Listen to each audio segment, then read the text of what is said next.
The Triathlon Show 252.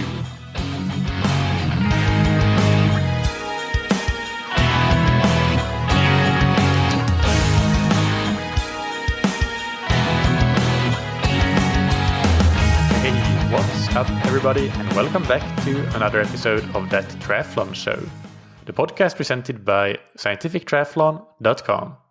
I'm your host Michael, and on today's episode I interview Dr. Bob Murray. Bob recently, or I guess 1 or 2 years ago, published a review article on glycogen metabolism and resynthesis in the journal Nutrition Reviews. And this review article is one that I came across a few weeks ago as I was researching glycogen resynthesis in particular, which is a topic that I've been interested in particular over the last couple of months or so and trying to learn more about. And I contacted Bob because of his really great, well-written review, which is also very new and up-to-date with all the latest science. So we have him on the podcast to talk about this topic, and it will be exciting to hear what he has to say about it, because it's a very important topic that I feel is not appreciated for as important as it actually is. But before we get into the interview, big thanks to our sponsors, Precision Hydration, that you can find on precisionhydration.com. Precision Hydration have an online sweat test that will give you a ballpark estimate for how much sodium you lose in your sweat. And what's really interesting about this sweat test is that it has been validated against testing done with actual medical grade equipment that is used in the lab test version of Precision Hydration's sweat test. They call it the advanced sweat test. So you actually need to see a service provider there to get that exact sodium concentration in your sweat. But with the online sweat test, it has been validated, as I said, against this medical grade equipment testing. So it will give you a great starting point for roughly how much sodium you lose in your sweat. And then you can tweak your hydration plan accordingly, start working from the starting point. And if you notice that, well, maybe in really hot climates, you might need a little bit more, or vice versa, then you can tweak it accordingly. So really the online sweat test will be like a shortcut to save you a lot of time and also save you from potentially doing one of those advanced sweat tests, because it will usually get you close enough to where you should be. You can get 15% off your electrolyte products with the promo code THATTRIATHLONSHOW15. And thank you to Roka, that you can find on roka.com. Roka are the world leaders in wetsuits, tri-suits, swimskins, goggles, high-performance eyewear, and prescription glasses and sunglasses. And they are used by some of the greatest triathletes in the world. You have athletes like Katie Zafiris, Lucy Charles, Barclay, Mario Mola, Javier Gomez, and many others using their wetsuits and tri-suits and so on. So definitely top class products that are used by world champions, Ironman champions, and so on. So check them out, and you can get 20% off your order with discount code that you can get on roka.com/TTS. Now, without any further ado, let's get into the interview with Dr. Bob Murray. Welcome to That Triathlon Show. Bob, how are you doing today? I'm doing just great. It's a beautiful day here in the Chicago, Illinois area. So I'm looking forward to getting outside later today and doing some weeding in the yard. Oh, that sounds fun. That sounds very fun. Exciting. Yeah. So tell us a little bit more about who you are and your background in research.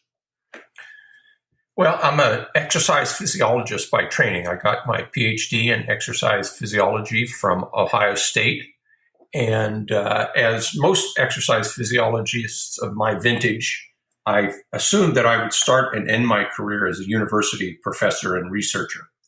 And that's definitely the way I started it. And so for the first 8 years of my professional life, I was a university professor.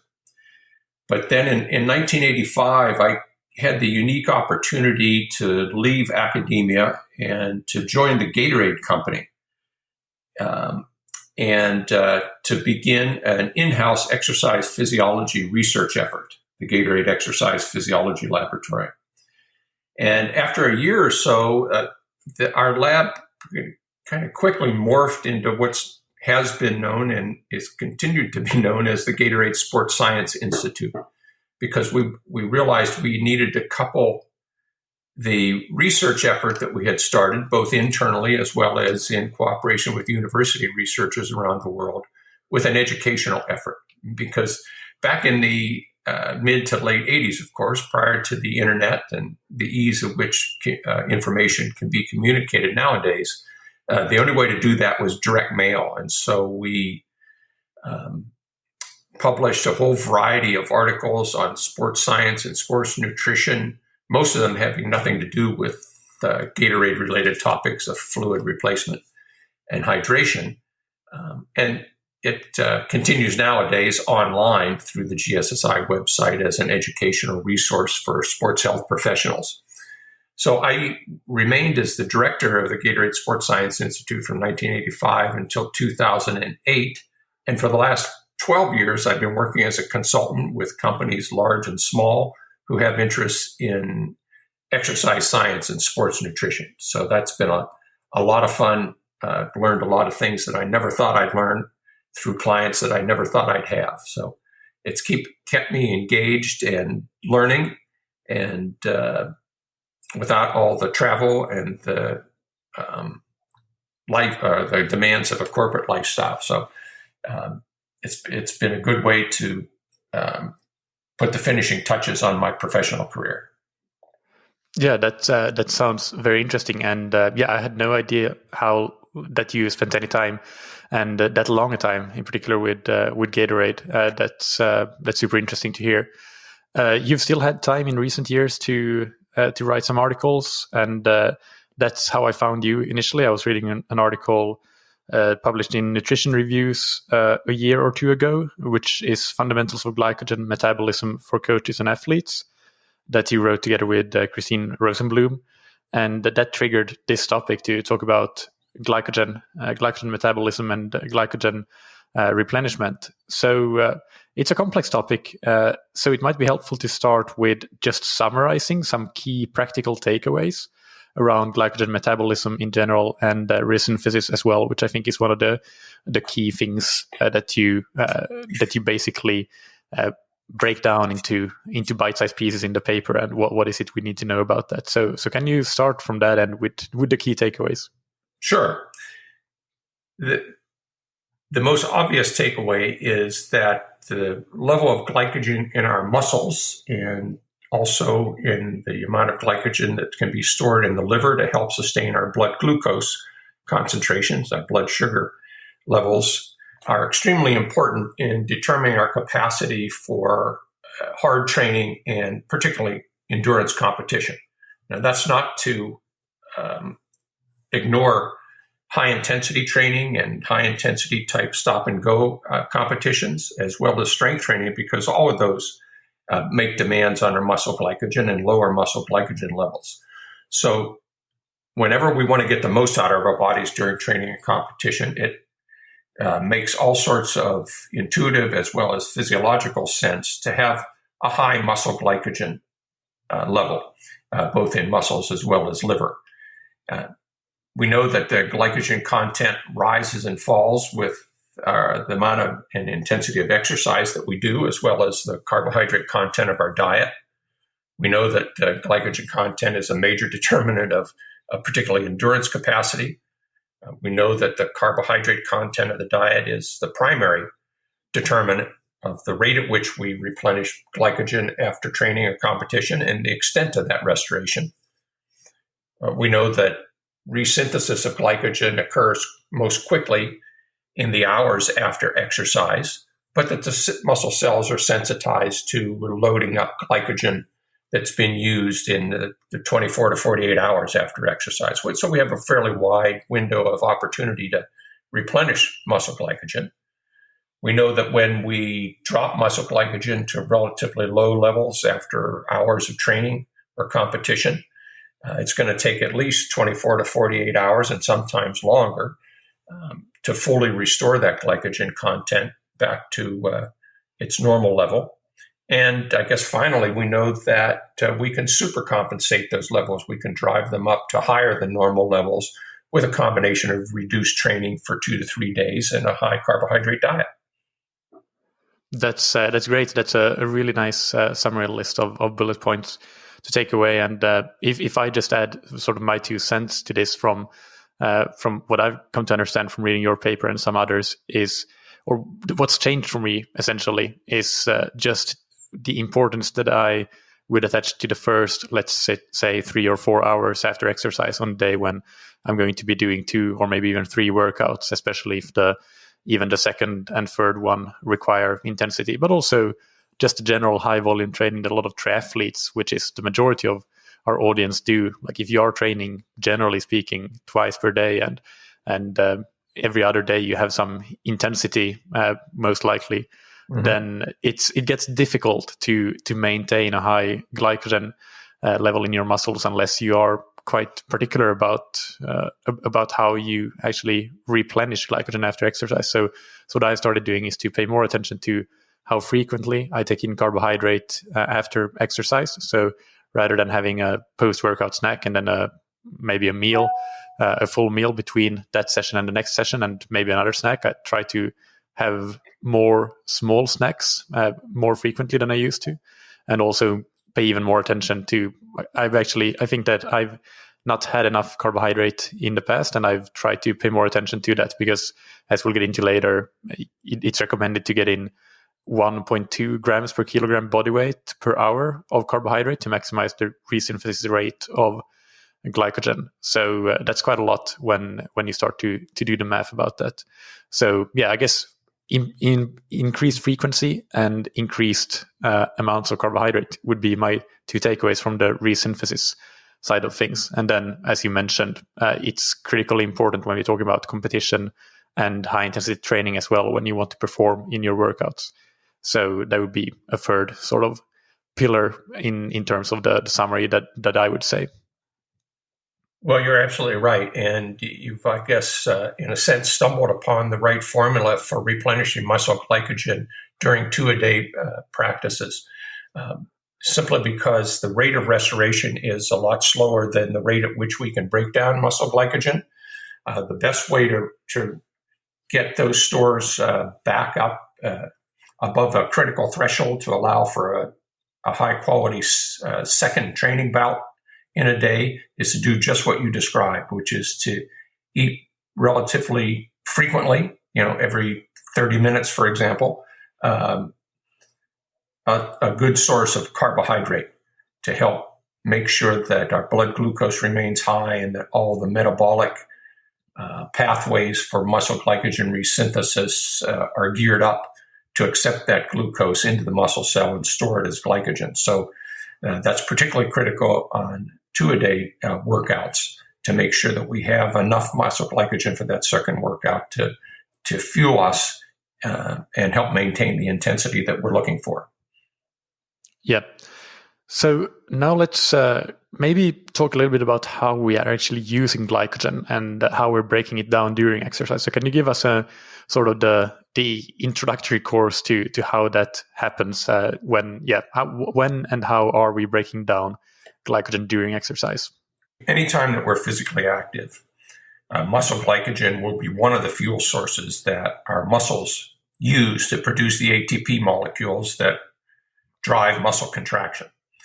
And as a result, we have to have large muscle glycogen stores to begin with, particularly if we want to engage in prolonged training and competition, that goes an hour, 2 hours, or even more to sustain us at the intensity that we need to provide the training adaptations that we're looking for to improve performance.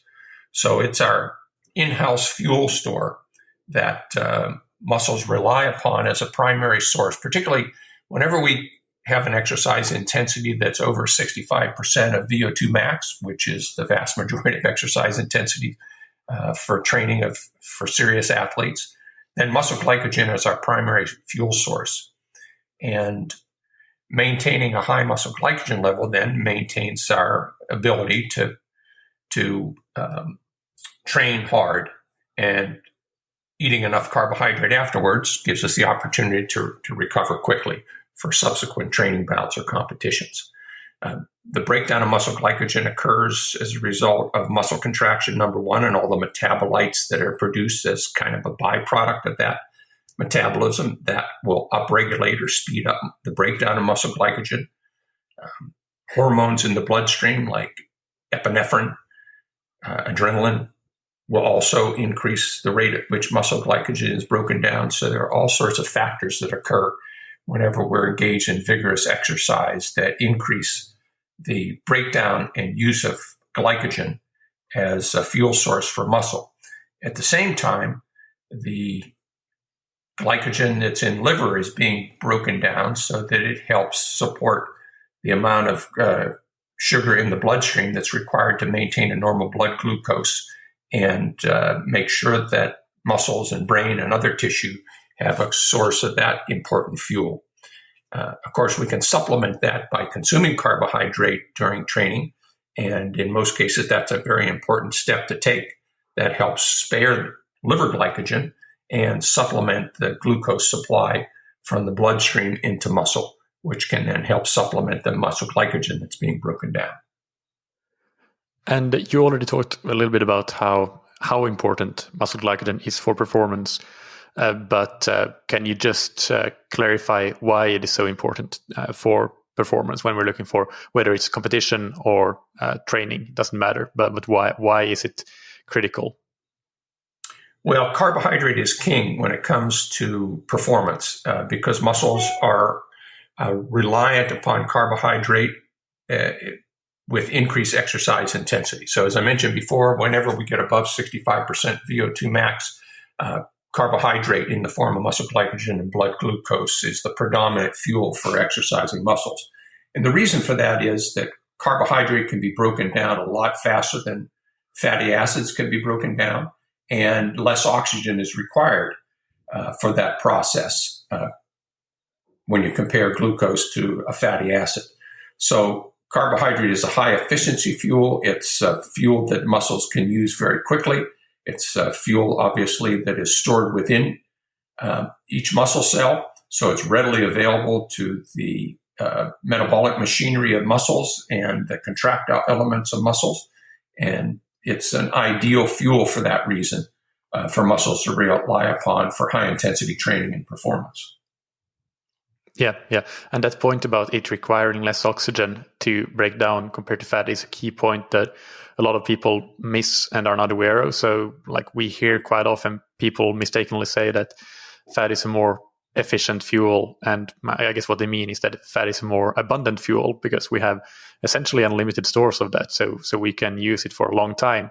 But really, if we are looking for performance, and it doesn't matter if it's even if it's a longer race when we are working at some sort of higher percentage of VO2 max, we're really going to go slower if we need to rely more on fat than on carbohydrate, just because that more of that it takes more of that oxygen that we're capable of using to produce the same amount of ATP compared to if we're using carbohydrate for fuel. So really you want to be using that carbohydrate to produce more forward generating energy in whatever your sport is. But then again, you need to make sure that you have the stores to do so, and in competition, refill during the competition as well. Yeah, that's a great observation. And one thing that I find a lot of non-scientists get a little bit confused about is the way in which our energy pathways interact to produce the ATP that our muscles need at any time, even when we're sitting on the couch. So, we can produce ATP through carbohydrate metabolism from glycogen and blood glucose, and that can occur aerobically, where we have complete breakdown of the glucose to form ATP and carbon dioxide and water and heat. We can do the same thing with fatty acids for complete aerobic breakdown. With carbohydrate, we have the glycolytic pathway, the anaerobic pathway that ends up in the production of lactic acid. And we have the phosphocreatine system that we recognize as being important during explosive, short, high-intensity activities. But all of those are active at all times. At rest, as we are now, we're burning very little muscle glycogen. We're using some blood glucose, but primarily our ATP needs are being met by the oxidation, the breakdown of fatty acids. There's a little phosphocreatine that's used at the same time, When we get up and start walking away from our chair, then all those metabolic pathways are still active, but the proportions of which they contribute to ATP production varies. And the higher the exercise intensity, the shift in the pathway mix changes in favor of relying upon muscle glycogen as the primary fuel source. But at the same time, the oxidation of fats are important. The production of lactic acid is important through the anaerobic glycolysis. And we continue to use phosphocreatine as a fuel source, as that can be constantly replenished. So it's a real mixture of metabolic pathways, of energy pathways to produce the ATP that's needed. And the proportion of those pathways simply shifts based upon the intensity and duration of our activity. Yeah, absolutely. And so we're in no way saying that fat oxidation isn't critically important, and really again, for a triathlon audience, it's particularly important because of just the sheer duration of most of our races. They're long. But what we're saying is that that carbohydrate is also critically important. And even when we're talking training, if you can train better, train more, train with higher quality, you're going to improve your general endurance capacity, into those adaptations, you can count better fat oxidation, better ability to aerobically oxidize fats for fuel. And so it's really going to be beneficial for you to have enough carbs on board during training from the fat oxidation perspective as well. Just you're becoming a better athlete, and that includes those critical aerobic adaptations and the fat oxidation adaptations. Yeah, that's an important point because as we become more aerobically fit, we reduce our reliance on muscle glycogen. And the reason we do that is that we increase our ability to break down fatty acids to serve as fuel to meet our needs. And that's a good thing. And all the metabolites that normally spark the breakdown of muscle glycogen are produced in lesser quantities as we become more fit. And so that in and of itself reduces the use of muscle glycogen. So we have a greater reliance upon fatty acids, a little less reliance upon muscle glycogen. So we prolong our ability to rely on those muscle glycogen stores as exercise progresses in duration or in intensity. Yeah. A question on training adaptations. Are there any particular training adaptations that are related to muscle glycogen? Like, for example, are there some adaptations that might decrease if we work out with low muscle glycogen stores? I guess what we already talked about, if you perform less, then you generally have less powerful adaptations, I guess. But is there any specifics here in terms of training adaptations that you know that we should talk about? Yeah, definitely are. And this is kind of a new area, new meaning within the last 10 years of exercise science that has a lot of people who do research on muscle glycogen very exciting because it's become apparent that muscle glycogen is not only a source of fuel that's stored within muscle and liver, but it's also our glycogen stores, weirdly enough, serve as a sensor for the fuel status of the muscle cell. They serve as kind of a regulator of all the signaling pathways that occur intracellularly as a result of exercise that hopefully down the line result in the adaptations that are required to improve our performance. And the muscle glycogen stores likely contribute to the regulation and the hydration status of our cells to help maintain cell volume through osmotic means of either breaking down or storing muscle glycogen to help the cell maintain its hydration status. So it's become apparent that muscle glycogen is just not an inert fuel source that can be relied upon for energy production, but it plays a number of other roles. And the role that it plays as a signaling pathway for adaptations is the one that's most exciting because it gives us an opportunity to periodize the nutrition approaches to help make muscle glycogen an important part of the training and adaptation process, because it's apparent that low muscle glycogen stores is an important signal to the muscle cell that it to help upregulate not only the capacity to store muscle glycogen when more carbohydrate becomes available, but also to produce a lot of other intracellular adaptations that could lead to improved performance, particularly in terms of the enzymes responsible for energy production as well as glycogen storage. So it's a new and exciting area of research, but it has a lot of important practical implications for serious and elite athletes who really want to fine-tune their performance. Yeah, and this is something that just a few weeks ago we had Professor John Hawley on the podcast and talked a lot about this. Talked about train low strategies, and the interested listener can go back and listen to that interview to get more details on that particular field of research. But as you say, it's fascinating, and it will be really exciting to see where it goes in the next few years. Now, if we talk a little bit about glycogen and where and how it's stored, what's going on there? Is it all in the muscle? Is it all in like one place, or are there different storage units within the muscle cell? And what are the factors that influence how it's stored? Well, that's a good question. But before I get to that answer, let me say that John Hawley was the perfect guest for that topic, because no one knows that area better than John does. So I encourage your listeners, if they haven't heard John's podcast, to go back and listen to it, because he's an absolute wealth of knowledge, and he's still an active researcher who has his finger on the pulse of all of these things. So he was a great choice as a guest.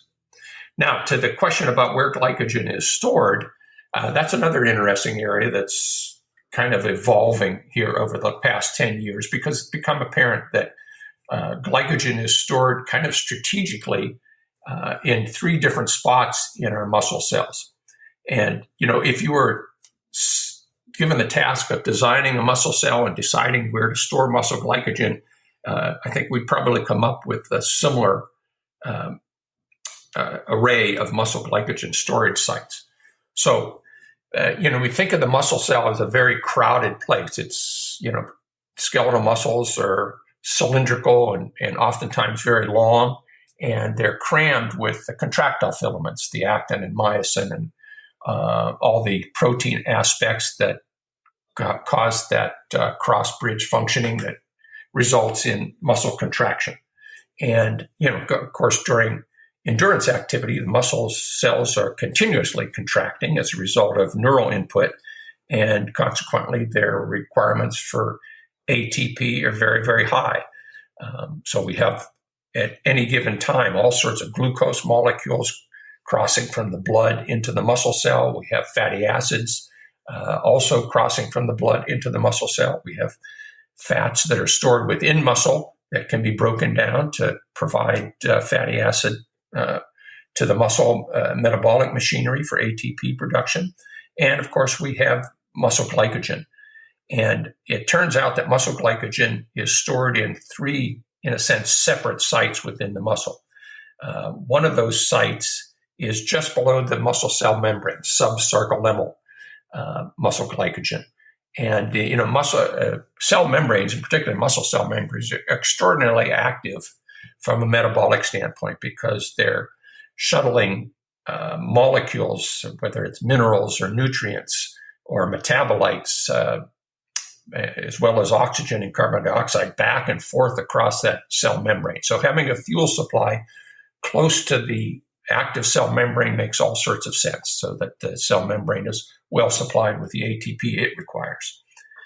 We also know that muscle glycogen can be stored in between the actual contractile elements, so that it's absolutely handy for where it's needed to be used by the sarcoplasmic reticulum that's responsible for the shuttling of calcium back and forth, which really drives muscle contraction, as well as the mitochondria that are found throughout muscle cells, because they're a big user of the glucose that's produced from muscle glycogen in their aerobic production of ATP molecules.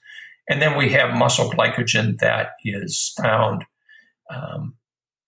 So between the myofibril packages, our muscle cells are divided into discrete packages of contractile elements, and these myofibrils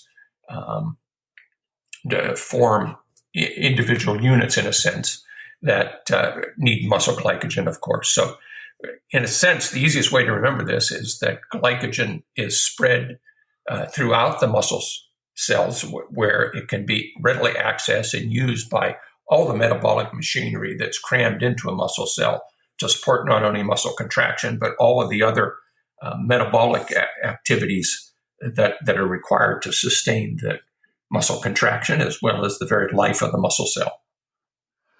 And I'm forgetting the details slightly, but I believe in your paper you also talked about how this muscle glycogen from different storage sites is preferentially used during exercise, and then also how it's even maybe resynthesized at different rates. And were there any sort of interesting points about that we should mention as well? I know I only have a vague recollection that there was something going on there, so I'll let you fill in the details. Well, the long and the short of it is that the muscle glycogen that's stored kind of between the muscle fibers, the intramyofibrillar muscle glycogen, is the one that appears to be used preferentially, or at least drops the most during exercise. And consequently, it's resynthesized at the fastest rate, thank goodness, because obviously that's the most important store and the one that contracting muscles rely upon. Yeah, I'm not sure what the practical implications of that are. It's kind of interesting from a scientific standpoint, and it kind of complicates the use of muscle biopsy and other technique to try to assess overall muscle glycogen, because those techniques, until recently, haven't differentiated among the different supply areas within the muscle as to what's happening with each of those different 3 sites of muscle glycogen storage. But nonetheless, the practical recommendations for athletes are unchanged by that knowledge. So I guess that's a good thing. And we can talk about the stores of muscle glycogen within muscle cells at a point of scientific curiosity, but for the time being, unaltered practical recommendations. Okay, well, yeah, that's good. One less thing that we need to keep in mind. So how much can we store in our muscle cells? Well, how do we measure muscle glycogen, and what's kind of the size of that storage when they're fully repleted?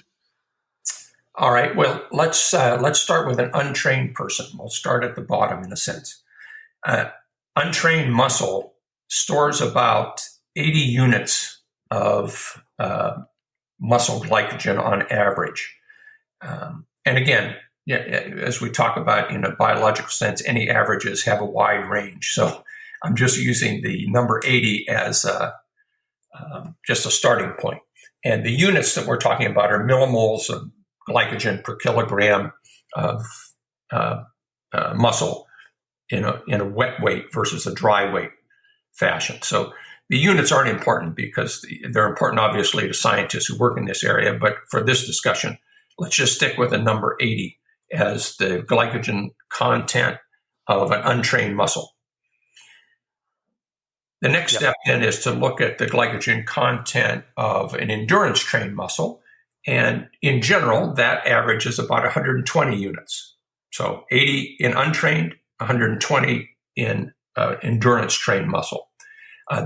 That's a sizable increase. And of course, it allows for greater intensity and duration of training and competition. And then at the high extreme, let's consider a muscle or muscles that have been supercompensated with muscle glycogen. And in those cases, we could store perhaps 200 units of glycogen. So over about 2.5 times the amount of an untrained muscle. And to supercompensate a muscle, it simply requires 2 to 3 days of light training and continuation of a high carbohydrate diet, and that will do the job. And of course, that's pretty consistent with the current and past practical recommendations for endurance athletes prior to important competitions where they want to perform at their best. And one of the ways to do that, obviously, is to have the highest level of muscle glycogen possible. Yeah. Do you have any numbers? You had 120 units for the endurance-trained athlete. What about real world-class endurance athletes, the best of the best? Do you have any sort of ballpark for where they might be? Well, generally, you'd expect them to be between 120 and 200. It's provided, and this is a big proviso, provided they have a diet that is adequate in carbohydrate. And the disturbing news is that there are a number of studies done on elite and professional world-class athletes that show very clearly that many of them simply fail to consume enough carbohydrate during the day. In fact, they may only get to half of the current recommendations. And so that's a real problem for them for training and competition, particularly if you're talking about anybody who's competing on a day-to-day or basis or multiple times a week. They're putting themselves in a very compromised situation where their performance is likely to suffer as those muscle glycogen stores drop lower and lower day after day, and that they're increasing their risk of injury and illness along the way. So it's a real problem with a very easy solution in that once we educate and train athletes to know what to look for in terms of dietary carbohydrates, most athletes are pretty able to increase their carbohydrate content and get above that critical threshold of muscle glycogen that we know impairs performance. Yeah, and just speculating here a little bit, I wonder if some athletes might just be so used to their current level of muscle glycogen, which is far from the completely replenished amount that they could store in their muscle cells, that they just take their workout performances as, well, this is my level. But if they actually increase their carbohydrate consumption, increase their muscle glycogen content, then they could suddenly make a leap in performance ability and see further adaptations for that. And they might not even be aware, because they might not have critical issues like illnesses or like really poor performance, but they might just be leaving a little bit out on the table and not even know it. Yeah, that's exactly right. That's another good observation.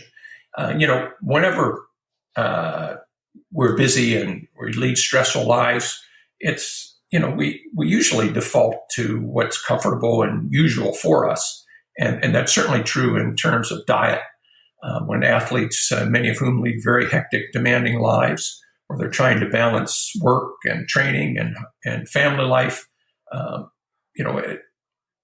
consuming enough carbohydrate in the diet is maybe one of the least of their concerns. And so we simply default to what we're accustomed to. But perhaps, as you found out through the increase in carbohydrate content of your diet, it's a difference you can feel when you consume enough carbohydrate, because you just feel better, you recover more quickly. Those second of the 2-a-day workouts can be done at a higher quality, and it's very noticeable. It is, yeah, and especially I think over a longer time period, looking at a period of 3 or 4 weeks, with like really focusing on it compared to not focusing on it, the amount of quality work you can do. You can even, like, with all the data we collect these days, you can just look at something like the calories burned through exercise, which would be directly reflected from the power on your bike power meter or your run power meter for that matter. And you can see that over a 4-week period, like, you manage to just expend a lot more calories and produce a lot more power. And well, obviously, because you fueled for that, which you didn't do before, but it might not be something that you necessarily noticed in any single workout. But it's just that no workout really was a failure the way it might have been before, or every single workout which has a target range, you manage to stay a little bit more towards the upper end of that target range rather than the lower end. So I think there are often subtle differences, but over a longer period of time, they can make a big difference. Yeah, that's a great metric for athletes to keep an eye on. And as you said, you need to do it over kind of a month or more period of time so those trends become more noticeable. And consuming enough carbohydrate in the diet is in one sense an easy thing to do, but in the other sense, it can be a real challenge, because keep in mind that the current recommendations for daily carbohydrate intake for endurance athletes is to consume 7 to 10 grams of carbohydrate per kilogram of body weight per day. So if you have a 70 kilogram athlete, 10 grams per kilogram means 700 grams of carbohydrate. That's 2,800 calories just in carbohydrate alone. And while a lot of athletes who are training it twice a day or sometimes even once a day can expend enormous amounts of energy, it's still a lot of carbohydrate to get in. And so that's why educating athletes about the importance of carbohydrate and how to choose foods that can provide enough carbohydrate to get them to restore their muscle glycogen on a day-to-day basis is an important thing to do. Yeah, and it can be, as you say, a little bit of a puzzle as well to, if you just eat to fulfill that, in this example, 2,800 calories of carbohydrate requirement without thinking of your other macronutrients, it could easily lead you into actually being in a positive energy balance, or taking in way more than you put out. So you might actually need to think a little bit about the types of foods you eat in terms of not getting too much fat, and to some extent also protein, although of course both of those are critical and you need some amount of them, but it requires a little bit of thinking, I guess. But once you do it once, then you're kind of set and you know what you need to do. So it's an exercise worth doing, I would say. Yeah, and that's why working with qualified sports dietitians, sports nutritionists is extraordinarily valuable. Simply because those are individuals who are experts in how to construct a diet to provide all the carbohydrate, the fats, the proteins, and the micronutrient needs that athletes have. So I would always encourage serious athletes who are concerned about their diet to find someone who is specializes in that area to help guide them. Yeah, absolutely. Let's go back a little bit to the glycogen content in the cells, and now talk about how it gets depleted during exercise. So if you take our endurance trained athlete with a glycogen content of 120 units, what happens when we exercise? How much can we expect to lose for different types of workouts?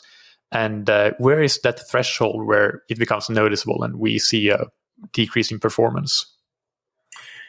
Good question. And the answer is that the rate at which we lose muscle glycogen, the rate at which it's broken down, depends on the intensity and the duration of exercise.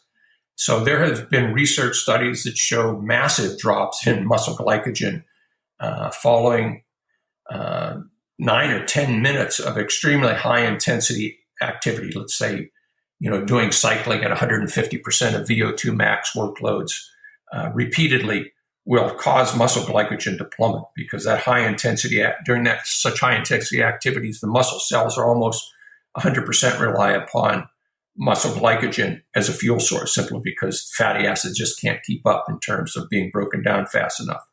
So extraordinarily high intensity short duration activity can cause muscle glycogen to go from high and normal levels down to very low levels, at which performance is obviously impaired.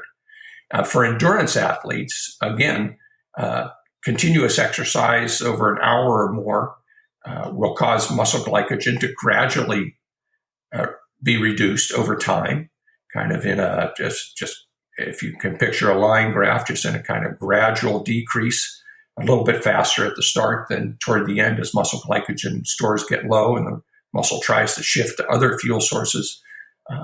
But again, we can go from normal and high levels down to very low, critically low levels after a couple hours of exercise. And, marathon runners obviously are, as well as any endurance athlete, knows what it feels like to hit the wall during training and competition. And that wall is in large part due to reaching a low muscle glycogen level that's inadequate to provide muscle glycogen and therefore the ATP that the muscles require to sustain the exercise intensity that is desired. So muscle glycogen falls from the moment we start exercise until the moment we stop, and the rate of that decline depends upon the intensity of and the duration of what we're doing. When you talk about critically low, are there any estimates or ballpark numbers for where that is? Is that 50% of the starting point of, let's say, 120, or is it at 20%? Where is it? And is that the same as hitting the wall? Because just from anecdotal experience, I would say that hitting the wall is quite rare. Yes, many athletes have experienced it to some extent, but really, really hitting the wall is something that fortunately is quite rare. But on the other hand, hitting a point of clearly decreased performance, which can be attributed, if you think about it and talk with the athlete from a coaching perspective, is very common on the other hand. So I would say that that's maybe there's an earlier threshold, if you will, where you can clearly get a decrease in performance that is before you hit the wall. With that, what would your thoughts be around that? Well, first of all, let me make a clarification again that I find often confuses coaches and athletes, because we hear the term glycogen depletion. And a lot of people immediately think that means that glycogen levels have been driven down to zero, which never occurs because that would cause the death of the muscle cell. Glycogen depletion simply refers to the reduction in muscle glycogen to levels that impair performance. And as you mentioned in your question, there are probably a couple of threshold levels that are important for us to keep in mind. One of them is at maybe 50% of the normal muscle glycogen stores. And that's the level at which researchers have shown enhanced adaptations to training. If we drive muscle glycogen down to that level and let it stay there for half a day or a day, then the metabolic signals that occur as the muscle cell scrambles to try to replenish that muscle glycogen without the aid of additional carbohydrate from the diet is what leads to these potentially positive training adaptations that in some cases, but not all cases, have been shown to improve performance in the laboratory setting. So that's threshold number one. Threshold number two is even lower than that, maybe a 75% reduction in muscle glycogen, at which case the muscle simply doesn't have enough glycogen on board, and the muscle's metabolic machinery shifts to emphasize the oxidation of fats, and consequently our exercise intensity has to drop because we simply can't produce ATP fast enough. And that's the level at which we might hit the wall, or at least feel an obvious fatigue as a result of muscle glycogen depletion. Right. Yeah. And then to go back to some examples with the 9 or 10 minutes of very high intensity exercise, you would get down to that sort of 50% threshold, or with the 2-hour continuous exercise, as you also mentioned, that would also be sufficient to drive it down to more or less that 50% threshold, but not necessarily to the bonking level of 25%. Yeah, there you go. That's exactly right. And that's a good sort of concept for us all to keep in mind. And getting down to that 50% level is not a bad thing. In fact, it's probably a good thing in terms of training. And whether it happens by design or by accident, it doesn't much matter. And by accident, I mean, there's a lot of athletes who, as we discussed before, don't consume enough carbohydrate to totally replenish their muscle glycogen source. So day after day of hard training, muscle glycogen is driven down during training and doesn't get back to normal as a result of inadequate carbohydrate intake. And so the next training bout drives it even lower.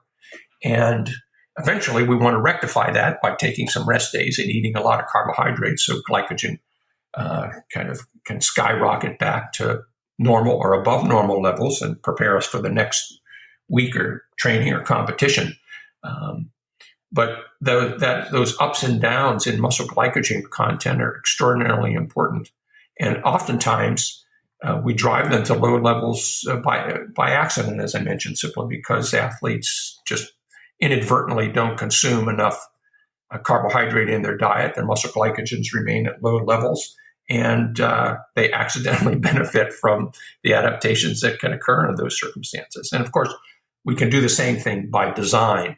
And sleep low, train low is one approach that has been used in a laboratory setting very successfully to increase the adaptations to training, and consequently, as the research has shown, improve endurance performance.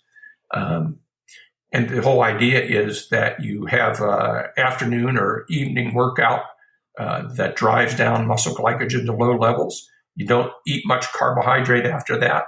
You sleep with low muscle glycogen levels, and you get up in the morning and perhaps do a high intensity activity, again with low muscle glycogen levels, to try to augment those intercellular signals that result from having low muscle glycogen.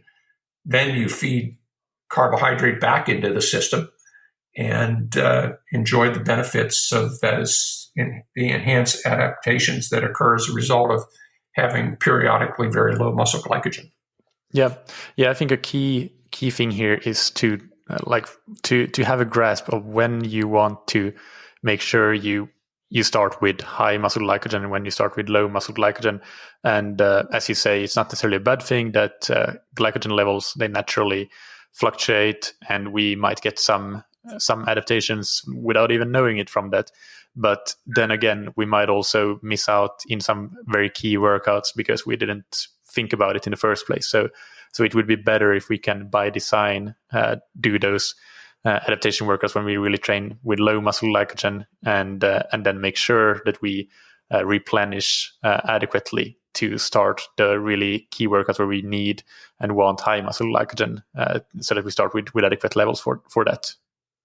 Yeah, exactly. And of course, the downside of that training approach is that you feel lousy during some of those workouts. You're going to be very fatigued and irritable. There's no way you're going to have a quality workout because of those low muscle glycogen stores. And so in a sense, we have to suffer through it in order to enjoy the benefits that are going to occur downstream. I would like to mention, though, too, that I don't recommend this approach to most athletes, simply because most athletes still haven't checked the boxes for what they should be doing with hydration and overall energy intake and carbohydrate intake and protein intake, all the basics, fundamentals of sports nutrition that we have to make sure that we're accomplishing before we take on strategies like sleep low, train low. Yeah, and I'd add to that program structure, training volume, intensity distribution, those sorts of things. Like, before you have nailed those, I also don't think that you need to get too fancy with train low, sleep low strategies. But yeah, you're right. I talked about this again on the podcast with John Hawley, but I've done these workouts quite a bit, and I think that towards the end, the advantage there obviously is that rather than having to train for 2 hours and then you get to a level where you're really at that level where you can get the adaptations, you start the workout immediately already at a low glycogen, in a state of low glycogen, and you can start incurring those adaptations from the start of the workout to the end of the workout, essentially. But then towards the end of that workout, I would assume that you are close to that threshold of bonking, and that's kind of what it feels like. You get those sort of sensations to some extent. They're sort of sneaking up on you slowly but surely. And then the difficulty is that you need to really get your replenishment right, because the next day you have another workout that you need to do, or even in the afternoon. So let's move into that replenishment, because I think this is where we also need to spend some time to talk about that. How quickly can we replenish the depleted glycogen stores? Well, before I respond to that, tell me a little bit more about your personal experience after the second Train Low episode, in terms of how long it typically takes you to feel normal again. That's a good question. I talked a lot about my personal experience on that interview, so I won't go into details, but I didn't answer that particular question. So I've recently been doing that second episode on a Sunday morning, and to put it this way, I've been happy that Monday has generally been a day without any high intensity, definitely. By Tuesday, I've been fine. Monday, I've also been fine to do the workout I've been assigned, or the workouts I've been assigned, but they have been sort of like at the maximum fat oxidation rate or lower. Let's call it 65% VO2 max or lower generally. So I do think that it takes longer than 24 hours before I feel normal, for sure. Yeah. All right. Well, that's very consistent with what the research would suggest, which is 24 to 48 hours to replenish muscle glycogen, particularly in cases where you've driven them as low as you obviously have. Um, Muscle glycogen replenishment occurs in what's referred to as a biphasic manner, which is fast at the start and a little bit slower as muscle glycogen stores get higher and higher within the muscle. The fast part occurs within the first couple hours after exercise, and hence the recommendations that we try to get carbohydrate into our system soon after training if our goal is to restore those muscle glycogens depots quickly. And again, as you mentioned before earlier in the interview, about 1 gram or so of carbohydrate per kilogram of body weight every 30 minutes will do the trick over this first couple hours to serve as every 60 minutes, right? Per hour. Per hour, yeah. Yeah, but then spread out, so you could get 0.5 grams per 30 minutes. Yes, for 30 minutes. Yeah, and that's going to be enough to take advantage of that window of rapid replenishment, and as I mentioned, serve as a nutrition bridge to the next normal meal. And that, that's easy. That's easy enough to do. I mean, there are so many products in terms of sports drinks and bars and gels and various ways to consume carbohydrate that are convenient to athletes, and which most athletes have good experience with and tolerate well. So there, in a sense, there's no excuse for athletes to miss that opportunity. Yeah. Well, let's talk a little about the type of carbohydrate that you should consume here. What influence does that have? Because I personally, for one, I don't really feel like having tons of gels at that point. If I had a hard workout, maybe I already had a lot of gels in that workout. So that's the last thing I want to have after. Mm-hmm. I'm a bit more open to having like a recovery shake with some just powder form carbohydrate, or I am open to that, but also that's something that I would have as my immediate post-workout snack, and then I would try to move more towards some more food-based carbohydrate like bananas, orange juice, that sort of thing. Can you talk a little bit about what influence the type of carbohydrate here has? Yes, and let me start by saying there's not a lot of difference as to whether or not we have simple versus complex carbohydrates, solid versus liquid forms of carbohydrates, whether we're male or female, and whether we're young or old, with one proviso here in a second. Muscle glycogen metabolism is pretty much the same across all of those different contrasts, particularly when it comes to muscle glycogen resynthesis. The proviso being that older athletes have a tendency to resynthesize muscle glycogen more slowly than their younger counterparts. But in general, the idea is to get carbohydrate into our bodies in ample amounts on a relatively frequent basis, particularly during 2-a-day training or competition, where muscle glycogen resynthesis is extremely important. And that can occur in whatever form is comfortable and enjoyable to the athlete. So moving from a sports food to whole foods is absolutely the way to go, because not only do we want to get carbohydrate into the system, we want to get an ample amount of protein to help spark the increase in muscle protein synthesis, and getting other fibers and micronutrients and fats into the body is also good from a nutrition standpoint. So there's multiple nutrition goals, but carbohydrate replenishment leads the way. Yeah. And speaking about protein, you mentioned, of course, muscle protein synthesis is one key goal that we need to focus on regardless. But also there is some research around how co-ingestion of protein with carbohydrate can potentially impact the resynthesis rate of muscle glycogen. Can you talk about what the consensus is in that realm? Well, I think the consensus remains to be seen, because that research is kind of in its infancy. Consequently, there's only a handful of projects along these lines that, like research in general on new topics, some show positive results and others don't. It appears that protein might be important in combination of carbohydrate when time is limited and you can't consume as much carbohydrate as would ideally be the case. A lot of these sins in terms of muscle glycogen resynthesis can be overcome simply by consuming more carbohydrate. That's the key factor. If we consume ample carbohydrate, then co-ingestion with protein or caffeine or creatine doesn't seem to improve things.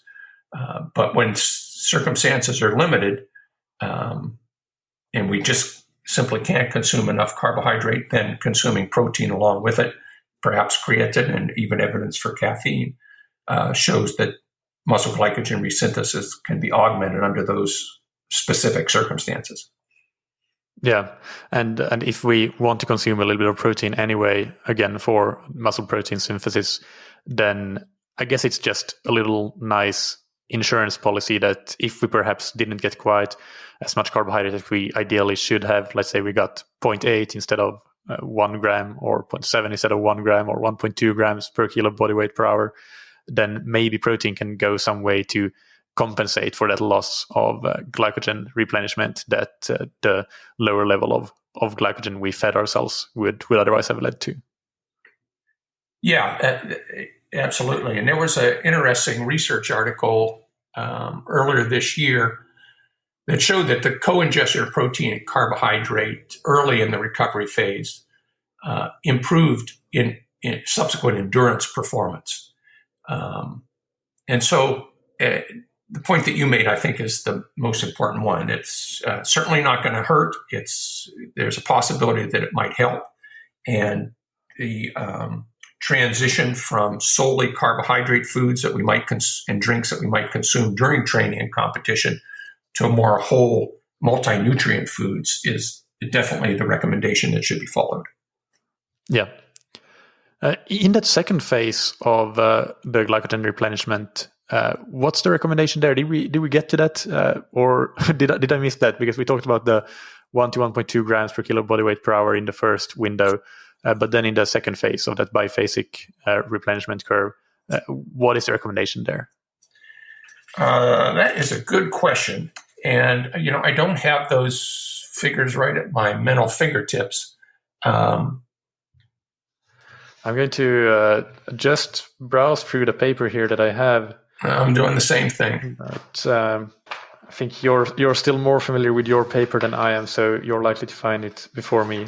Well, it's likely to be similar to what the daily recommendations for carbohydrate intake are, which is that 7 to 10 grams per kilogram of body weight per day. As we get closer.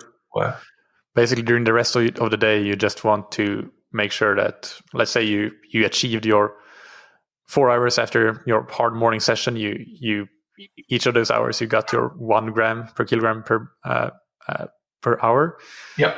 And then you have already achieved 4 grams, and you maybe had something before as well. But then basically the goal for the rest of the day is to simply achieve your 7 to 10 grams total, as you said. And depending on what training level you are, of course, this applies to endurance athletes that train quite a lot. And if you're more recreational and don't train as much, then maybe the levels are lower.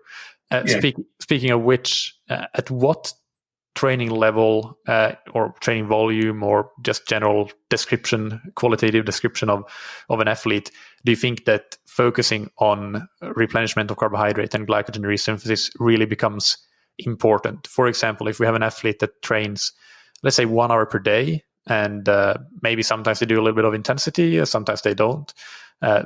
Can they just wing it kind of, or do they need to focus on this? Or even if we have an athlete that is a focused athlete, so they do some serious intense workouts, but they always limited by volume, they generally don't train longer than 1 hour per day. Is 24 hours generally enough that you don't really need to focus so much on these things, or what's your take on that? Well, I think in general, winging it is probably a good idea because it's one less thing for athletes to have to concern themselves with to complicate their lives. Because under those circumstances, and again, this is all dependent upon the extent to which they drive down their muscle glycogen stores with their workouts. But in general, working out 1 hour a day isn't going to put a giant dent in our muscle glycogen stores. And so it's going to be relatively easy to replenish those within a 24-hour period of time. And then if those same individuals are eventually going to go into some road race or triathlon competition, then that's a time to reduce training for the 2 or 3 days beforehand and emphasize carbohydrate in the diet to make sure we're driving up glycogen to the highest possible level before the competition. Yeah, that makes sense. One final question before we wrap up and give some maybe final take-home messages is around fueling in the workout itself. So let's now talk about not any particular train low workouts, but let's say a longer bike ride where you also have some intensity perhaps. So something that really is going to require a lot of energy in general, a lot of carbohydrate as well. And you also have a fairly reasonably high volume training program, and you need to perform day in, day out in this training period. What importance do you think that fueling properly during that workout has? It's obviously going to offset, or how is it going to offset the depletion of the glycogen stores? Well, there is some evidence that feeding during exercise might slightly reduce the reliance on muscle glycogen in the type 2 fast twitch muscle cells. But in general, that effect is relatively small. And the importance of consuming carbohydrate during exercise is to provide extra fuel for muscles and the central nervous system, the brain.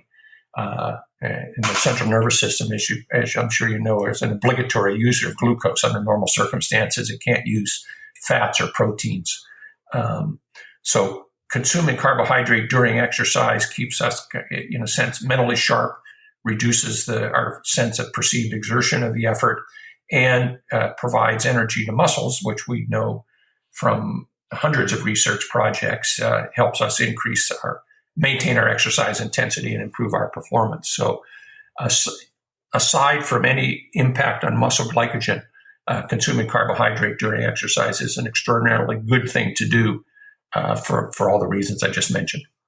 Yeah, and one thing that I see from a coaching perspective, and somebody like talking to a lot of athletes, is that some athletes are hesitant to do that because they feel like, well, this is the exercise, because maybe they have some diet goals, body composition goals, body weight goals, and they feel that, well, this is my chance to really drive down that or drive up that energy deficit, that caloric deficit, so they don't take in anything. But from my perspective, that's kind of the last time that you should be focusing on that, because that's really when you want to increase your exercise capacity. That will just increase the amount of energy burned in total in general. So you get the most bang for your buck by consuming energy when you're training compared to any other time. And then perhaps if you are really going to benefit from a caloric deficit, from losing some body fat, then maybe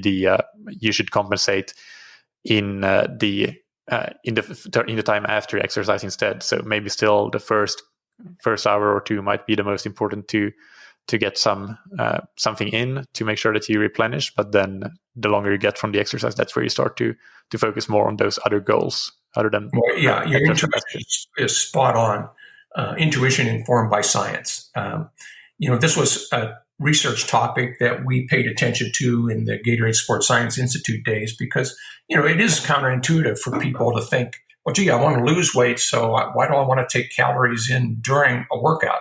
Doesn't seem right. And there's a couple of reasons why it's good, and you identified one of them, and that is consuming carbohydrate during exercise helps us maintain our exercise intensity. We burn more calories as a result, rather than petering out toward the end of the workout and having to reduce our intensity and our calorie burn. So carbohydrate consumption during exercise is good for that. And it's also good because it takes the edge off our hunger afterwards. And we're less likely to rip the door off our refrigerator because we're so famished after workout, we can't wait to eat and oftentimes overeat. And we did a study in which we tested people consuming carbohydrate during exercise on one occasion, and on another occasion consuming a placebo, and then fed them afterwards, just ad libitum. They voluntarily consumed whatever they wanted. And we showed very clearly that their food consumption after they consumed the placebo, in other words, no carbohydrate during exercise, was greater. They consumed more calories than they did when they had carbohydrate during exercise. Yeah, and that's also something that I have experienced, and I think most listeners probably have experienced as well. It's very, very intuitive, and also, as you say, you have studies to support that. So that about wraps it up for the questions that I had. Is there anything that we have missed that you want to mention on in and around these topics? Just one thing pops to mind, and that is that there's an upper limit to the amount of carbohydrate that our bodies can use to replenish glycogen, and that seems to be that 10 grams per kilogram of body weight per day. There's no reason for athletes to try to cram in more because it's not going to aid in muscle glycogen restoration. The other thing I'd like to add is that, I've always thought of coaching as first and foremost an art form that's best informed or advised by science. And so I commend the approach you're taking, because obviously it's a reflection of that philosophy. Because, every athlete is different. Every athlete's going to respond differently to diet, nutrition, and training. And that's part of the art of coaching, to be able to guide athletes in different directions for different reasons at different times. But, using an informed science-based approach to do that. Yeah. Science forms a fantastic starting point, but then you need to tailor things for each individual athlete, and that becomes a bit more of an art form. So let's finish up with the rapid fire questions. So take just one sentence to answer these. And the first one is, what's the first thing you do when you wake up in the morning? Well, after I get my wits about me, for the past 6 months or so, I've been doing pull-ups because I find that that's a good sort of upper body workout that challenges a lot of different muscle groups, and it is helping my swimming. So I'm happy about that. Very nice. What's your favorite book, blog, or resource? When I read, it's almost always nonfiction biographies or history types of things. But nowadays, like a lot of people, I spend more than enough time each day looking at YouTube videos on a whole variety of topics, whether it's swimming technique or a sports science topic. There's always something there that do you mind naming one YouTube channel and one of those nonfiction books that you like? Let's see. One of the YouTube channels that I like is Go Swim. It's a membership type of swimming technique. Yep. Yeah, I'm familiar with that. Yeah. The Race Club is another one that I look at and enjoy. I'm always, and sometimes I'll just find other videos. Effortless Swimming is another one that has some good stuff. So I look around and try to find things that I think will work for me. And a book. Yeah, as far as books are concerned, the current book I'm reading is called Apocalypse Never. This particular one happens to do with the controversy over global warming, climate change type stuff. But one before that I read was called Top Gun. It's by a gentleman who formed the Top Gun program for the U.S. Navy, the kind of the basis of the Top Gun movie. That was super interesting. Yeah. And finally, who's somebody that has inspired you? Well, it was my father. Not because he accomplished anything incredible, aside from the fact that he was in Europe in World War II, and then like all the GIs had to come home and scrape together a life for himself and his wife and kids in uncertain times. And as I look back upon his life and how hard he had to work and all the challenges that he endured, far more than I've had to in my relatively comfy life, I can't help but admire and be inspired by his work ethic and his dedication and his moral compass. Excellent. And finally, are there any places where listeners can follow you, whether it's social media or website or anything like that you want to mention, or any projects, anything you're up to? Now is your chance to plug that. Well, I have a website that's more of a holding page than anything else, just so that potential consulting clients can learn a little bit about me, and that's just sportscienceinsights.com. And there's some articles and other little things that I post on there from time to time. I don't have much of a social media presence, and prefer just to work within the normal scientific community for these types of things. Yeah. All right. Well, thank you so much, Bob. And I hope you have a great rest of your day and enjoy the weeding.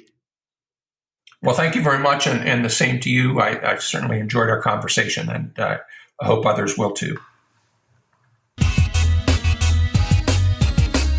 I hope that you enjoyed that interview with Dr. Murray. As usual, you can find the show notes and links to the paper that we discussed, so Bob's review paper on glycogen, metabolism, and resynthesis on scientifictriathlon.com. And also, you will have links to the interviews mentioned, such as the one with John Hawley and a related one with Louise Burke. On Thursday, we have another Q&A coming out as usual. And then next Monday, I will actually republish an interview that I did. So I was interviewed for the Endurance Innovation podcast by friends of the show, Michael Lieberson and Andrew Buckroll. And the topic of that interview was devices and technology that are useful for triathletes and those that are not so useful. So it will be an episode on devices, the good and the bad. So my recommendations, essentially. I hope that you will enjoy that one. Stay tuned, stay subscribed, and you will get that on Monday. In the meantime, if you are looking for training plans or coaching services, if you want to take your triathlon performances to the next level, you should check out scientifictriathlon.com. We have all the information there about these products and services, and it's really, really top quality, so you won't be disappointed. You can always email me if you have more questions about that. My email is michael@scientifictriathlon.com, and that's Michael with a K. Big thanks to our sponsors, Precision Hydration, that you can find on precisionhydration.com. Go and take their free online sweat test to get a personalized hydration strategy and get 15% off your order of electrolytes with the promo code THATTriathlonshow15. And thank you to Roka that you can find on roka.com. Check out their wetsuits, tri-suits, swimskins, goggles, high-performance eyewear, and prescription glasses and sunglasses, and get 20% off your order with the promo code that you can find on roka.com/TTS. Thank you, as always, for listening. Keep training smart and keep loving triathlon.